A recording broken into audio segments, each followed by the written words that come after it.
जिन्होंने पहले संविधान की कसम खाई, उन लोगों ने संविधान की रक्षा नहीं की। इसीलिए ऐसे लोग पावर में आ गए हैं जिनको संविधान से कोई लेना देना ही नहीं है। What I am trying to explain it कि आज जिस प्रॉब्लम को हम लोग फेस कर रहे हैं उसके लिए सिर्फ ये जिम्मेवार नहीं है, उसके लिए इनके पीछे जो रूल करने वाले लोग हैं वो भी जिम्मेवार हैं। पूछिए कैसे है?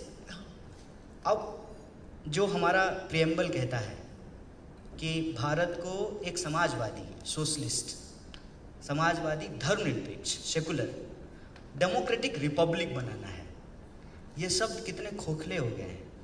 और इन शब्दों को सिर्फ इन सरकारों ने, या आज जो सरकार है वो नहीं खोखला बना रही है, पिछली सरकारों ने भी इन शब्दों को खोखला बना दिया था। इसीलिए ये जो सिचुएशन आज हम फेस कर रहे हैं कि ज़मीन पूरी तरह से बदल गई है और लोग ये समझ नहीं पा रहे हैं कि क्या रिक्लेम करना है। बार बार आप एक शब्द आजकल घूमता होगा एकेडमिया में, मीडिया में, reclaiming idea of India. Which idea of India? क्या रिक्लेम करना चाहते हैं? फिर से वही रिक्लेम करना चाहते हैं कि करप्शन हो, परिवारवाद चले, लोगों को यह भरोसा दिया जाए कि हम आपके लिए वेलफेयर की पॉलिसी बना रहे हैं, दरअसल टैक्स पेयर्स के पैसे को बर्बाद किया जाए। क्या रिक्लेम करना चाहते हैं? एक्चुअली ये जो क्राइसिस है, यह क्राइसिस एक दिन में नहीं पैदा हुआ है, डिकेड्स लगे हैं इस क्राइसिस को पैदा होने में। और ये किसी भी नेशन स्टेट के साथ होता है।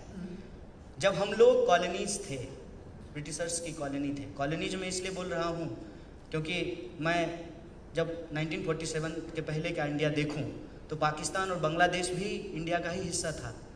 तो कॉलोनीज थे हम लोग जब, तो हम ब्रिटिशर्स से लड़ रहे थे। क्लियर कट आइडेंटिफिकेशन था कि कौन हमारे दुश्मन हैं। भगत सिंह के लिए आसान था गोरे लोगों को आइडेंटिफाई कर लेना, लेकिन आज हमारे बीच के लोग ही जब हमको रिकॉलोनाइज कर रहे हैं तो हम कैसे उनको आइडेंटिफाई करें?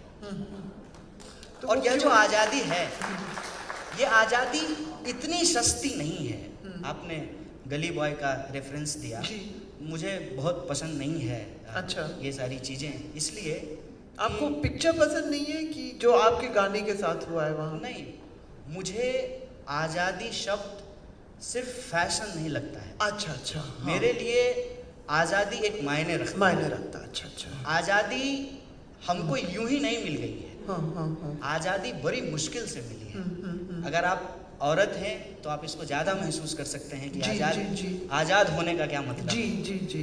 ये आज़ादी हमको यूं ही नहीं मिली है, लेकिन आज इस आज़ादी को धीरे धीरे लोगों से छीना जा रहा है। और हम कह रहे हैं कि आज़ाद देश में इस आइडिया ऑफ फ्रीडम को प्रोटेक्ट करने की ज़रूरत है, तो उल्टे हम लोगों को ही इंटरनेशनल कहा जा रहा है। जी जी जी जी। ये फेस करना पड़ेगा, ये सिचुएशन है, ये टाइम है, इसको हमको फेस करना पड़ेगा। और जो गलतियां पहले के लोगों ने की हैं, उन गलतियों को ठीक करते हुए हमको आगे बढ़ना पड़ेगा। क्योंकि मैं बहुत होपलेस इंसान नहीं हूँ। अच्छा। मोहन भागवत का भाषण सुनने से पहले ही मैं ये मानता हूँ कि होपलेसनेस की ज़रूरत नहीं है, क्योंकि हिंदुस्तान किसी एक पार्टी के जन्म लेने से पहले से बना हुआ है। उन्हें बताइए कोई भी पार्टी, कांग्रेस कब बनी, बीजेपी कब बनी, कम्युनिस्ट पार्टियां कब बनी, हिंदुस्तान उससे पहले बन चुका था। तो एक देश किसी एक पार्टी के एजेंडे के अनुसार नहीं चल सकती है। जब वो पार्टी पावर में है तो उसको लगता है कि वो हर चीज़ को मोल्ड कर देंगे। ऐसा कभी हिटलर को भी लगता था, उससे पहले रावण को भी लगा था। जब भी कोई पावर में होता है तो उसको लगता है कि वो हर चीज़ को मोल्ड कर देंगे, लेकिन पावर कब पाँव के नीचे से खिसक जाती है ये पता नहीं चलता है। अब जैसे कांग्रेस का राज था तो कांग्रेस को कभी लगता था कि वो हार जाएंगे, और उनकी ये स्थिति इस देश में हो जाएगी कि लीडर ऑफ ऑपोजिशन वो नहीं बना पाएंगे पार्लियामेंट के भीतर। ऐसा हुआ। आज जो लोग पावर में हैं उनको एज ए सिटीजन हम बस रिमाइंड कराना चाहते हैं कि आप भी वही मत कीजिए जो पिछला रिजीम करती आई है। आप जिन इशूज को लेकर के आए थे उन इशूज का क्या हुआ, और उन इशूज पे क्वेश्चन पूछना, यही मेरा धर्म है, यही मेरा कर्तव्य है भारत का नागरिक होने का, इंडियन सिटीजन होने का। और वो सवाल हम पूछते हैं, लेकिन सवाल पसंद नहीं है लोगों को। क्या सवाल है? सवाल आपके जहन में सबसे पहला सवाल बताइए क्या है? मैं अलग से कोई सवाल ड्रॉ नहीं कर रहा हूँ, उसकी कोई अलग पिक्चर नहीं खींच रहा हूँ। प्रधानमंत्री जी चुनाव प्रचार के दौरान जो वादा हमारे सामने रखते हैं, मैं उसी पर उनकी डिलीवरी चाहता हूँ कि उन्होंने क्या डिलीवर किया है। आपको वादे याद होंगे जी, आप बताइए। पिछली बार उन्होंने कहा था जब वो चुनाव लड़ रहे थे, हर साल हम 2 करोड़ रोजगार पैदा करेंगे। आप में से ही हो सकता है कि कोई यहाँ बैठा हो जो इंजीनियरिंग किया हो, लेकिन इंजीनियर के बतौर उसको कोई काम नहीं मिला हो, फिर वो स्टार्टअप ट्राई किया हो और स्टार्टअप जो है जीएसटी की मार खा गई हो, डिमोनेटाइजेशन का मार खा गया हो, अब वो दूसरा चीज़ ट्राई कर रहे हैं। जिंदगी ऐसे नहीं चल सकती है कि हम इंजीनियरिंग कर रहे हैं, अरे अब इंजीनियरिंग में जॉब नहीं है तो चलो एमबीए कर लेते हैं, अब एमबीए में भी काम नहीं मिलता है तो चलो गिटार सीख लेते हैं। जिंदगी ऐसे नहीं चल सकती है। हर कोई अपने लाइफ में एक सेंस ऑफ सिक्योरिटी चाहता है, और वो सेंस ऑफ सिक्योरिटी आज हमारी इकोनॉमी नहीं दे पा रही है। मान लीजिए कि मैं इंजीनियर हुआ, किसी ऑटोमोबाइल कंपनी में मेरी नौकरी लगी, लेकिन जिस तरीके से इकोनॉमिक रिसेशन आया है, मुझे नहीं पता है कि मेरी नौकरी बचेगी कि नहीं बचेगी। अगर मेरी नौकरी नहीं बचेगी तो मैं अपने फ्लैट का ईएमआई कैसे भरूंगा, मैं अपने वॉशिंग मशीन का ईएमआई कैसे भरूंगा, मैं अपने कार का ईएमआई कैसे भरूंगा। ये हम फेस कर रहे हैं। आप मीडिया में हैं जी, मीडिया की हालत आपको पता है। पता नहीं होता है, बड़े से बड़े सीनियर जर्नलिस्ट को नहीं मालूम होता है कि कब मैनेजमेंट कह दे कि चलिए आपकी छुट्टी हो गई, आज से अगले महीने से मत आइएगा। ये जो इनसिक्योरिटी है जी, क्या उसको सिक्योर करना सरकार का काम नहीं है? बिल्कुल। लेकिन सरकार किस बहस को प्रोपगेट कर रही है? हाँ। जैसे क्यों नहीं बेसिक चीज़ों पे बहस होती है। हिंदुस्तान के लोग पूरी दुनिया में ग्लोबल इकोनॉमी में जाकर के कंट्रीब्यूट कर रहे हैं। नासा से लेकर के जो स्टॉक एक्सचेंज है न्यूयॉर्क का, वहाँ तक जाकर के कंट्रीब्यूट कर रहे हैं। तो क्या हम एक जहाज नहीं बना सकते हैं? ये सवाल होना चाहिए। और हमको क्यों नहीं बनाने दिया गया, बाहर से क्यों लाया गया है? आप सब जानते हैं कि इकोनॉमी का जो प्रॉब्लम है उसमें बेसिक प्रॉब्लम ये है कि आज हमारे प्राइमरी, सेकेंडरी और टर्शियरी तीनों सेक्टर में रिसेशन धीरे धीरे पहुंचता जा रहा है।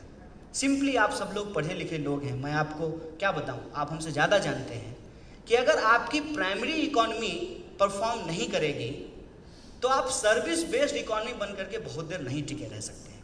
और प्राइमरी बेस्ड इकोनॉमी की हालत क्या है? नींबू मिर्ची लगा रहे थे, रक्षा मंत्री को पता होना चाहिए कि नींबू मिर्ची उगाने वाले किसानों की हालत हिंदुस्तान में क्या है। क्या उनको नींबू मिर्ची का दाम मिल रहा है? टमाटर का दाम मिल रहा है? प्याज का दाम मिल रहा है? क्या फेस कर रहे हैं हम लोग देश में? इन सवालों को नज़रअंदाज करने के लिए हमको ऐसा फील कराया जाता है कि सब कुछ अच्छा हो रहा है।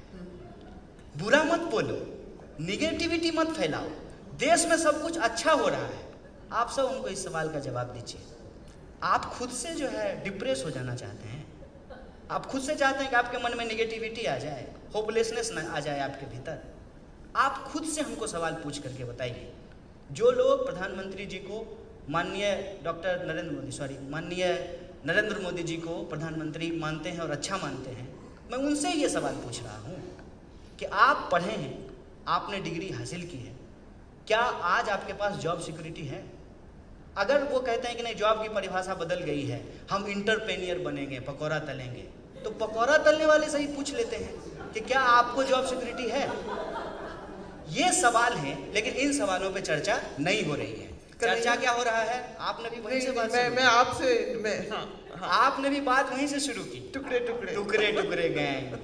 बताइए क्या मतलब है इन शब्दों का? टुकड़े टुकड़े गैंग, खान मार्केट गैंग, ये सब पता है कि नहीं? एक और गैंग है, खान मार्केट गैंग। नहीं, आप टुकड़े टुकड़े गैंग के मेंबर हो, मैं खान मार्केट गैंग। आप और हो सकता है मैं टुकड़े टुकड़े भी हूँ, अभी इस पे डिबेट है, लेकिन आप खान मार्केट नहीं है। बताइए इन सवालों से आखिर हमको क्या हासिल होगा? एक मिनट के लिए मान लीजिए कि मैं अभी बैठा हुआ था तो एक मोहतरमा ने, एक महिला ने सवाल पूछा कि जेएनयू में नारेबाजी हुई थी। तो मैंने कहा, मन में मैं सोच रहा था कि मैं क्या जवाब दूं इसका। वही सवाल और 3 साल से मेरा वही जवाब। मैं सिंपल कहता हूँ कि नारेबाजी हम में से जेएनयू के किसी भी स्टूडेंट ने नहीं की। हिंदुस्तान में रहने वाला कोई भी इंसान ये क्यों चाहेगा कि उसका टुकड़ा टुकड़ा हो जाए? कोई क्यों चाहेगा? ये बहुत कॉमन सेंस है। हो सकता है कि इस देश में ऐसे भी एलिमेंट हों जिनको बाहर से फंडिंग होती हो देश को बदनाम करने का, ऐसा हो ही सकता है। लेकिन मेरा सवाल ये है कि परम ज्ञानी, परम बुद्धिजीवी जो हमारे, क्या नाम है उनका, डोभाल साहब, वो क्या कर रहे हैं? प्याज तौल रहे हैं। रॉ किस लिए होती है? आईबी किस लिए होता है? आर्मी किस लिए होती है? पुलिस किस लिए होती है? अदालत किस लिए होता है? इसको हमारी चाय की चर्चा का बहस क्यों बना दिया गया है? इसको प्राइम टाइम टीवी का बहस क्यों बना दिया गया है? ये बहस आज अलजेब्रा में भी क्यों हो रहा है?